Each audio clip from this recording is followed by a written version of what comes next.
اذا شخصوه عنده صار معه فشل كلوي مش طايل اكثر من গাজায় 7 মাসের বেশি সময় ধরে হামলা চালিয়ে আসছে ইসরায়েল।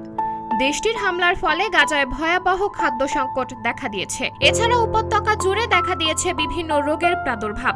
এমন পরিস্থিতিতে বৈশ্বিক দাতব্য সংস্থা অক্সফাম জানিয়েছে মহামারীর দ্বারপ্রান্তে গাজা। সোমবার 13 মে আনাদোলু এজেন্সির এক প্রতিবেদনে এই তথ্য জানানো হয়েছে। অক্সফাম জানিয়েছে রাফাতে ইসরায়েলের স্থল অভিযান পরিস্থিতিকে আরও খারাপ করে তুলছে। বর্তমানে গাজা উপত্যকাকে তারা মারাত্মক মহামারী প্রাদুর্ভাবের দ্বারপ্রান্তে ঠেলে দিয়েছে। সংস্থাটির এক বিবৃতিতে বলা হয়েছে, ইসরায়েলি বাহিনীর হামলায় গাজার পানি ও স্যানিটেশন অবকাঠামো ধ্বংস হয়ে গেছে।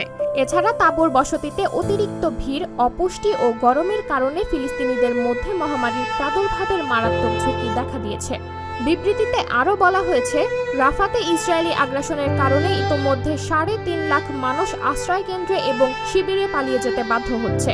এছাড়া সীমান্ত ক্রসিং বন্ধ হয়ে যাওয়ায় খাদ্য ও জ্বালানি সংকটও প্রকট হচ্ছে। অক্সফামের কর্মীরা বলেন, গাজায় মানবসৃষ্ট বর্জ্যের স্তূপ ছড়িয়ে ছিটিয়ে রয়েছে।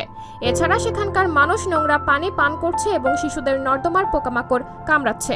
ফলে হেপাটাইটিস এবং কলেরা সহ মহামারীর আশঙ্কা বহুগুণে বাড়ছে। রাফাতে ইসরায়েলি আগ্রাসনের ফলে এই পরিস্থিতি আরও অবনতি হয়েছে। সংস্থাটির মধ্যপ্রাচ্যের পরিচালক সালি আবি খলিল বলেন, রাফা সীমান্তে ইসরায়েলের হামলার পরিণতি ভয়াবহ হতে পারে, কেননা এটি কেবল বেসামরিক লোকদের হতাহতের আশঙ্কা সৃষ্টি করবে না, বরং এর ফলে বিপুল সংখ্যক লোককে সেখান থেকে সরে আসতেও বাধ্য করা হবে। গত 7 অক্টোবর দক্ষিণ ইসরায়েলে প্রবেশ করে নজিরবিহীন হামলা চালিয়ে 1200 ইসরায়েলিকে হত্যার পাশাপাশি 250 ইসরায়েলি ও বিদেশি নাগরিককে গাজায় বন্দী করে নিয়ে আসে হামাস। একই দিনে হামাসকে নির্মূল এবং বন্দীদের মুক্তি নিশ্চিত করতে ফিলিস্তিনি স্বাধীনতাকামী এই সংগঠনের বিরুদ্ধে যুদ্ধ ঘোষণা করে ইসরায়েল। গত নভেম্বরে 7 দিনের যুদ্ধবিরতি চুক্তির বিনিময়ে 110 ইসরায়েলি বন্দীকে হামাস মুক্তি দিলেও এখনও তাদের হাতে শতাধিক বন্দী আছেন।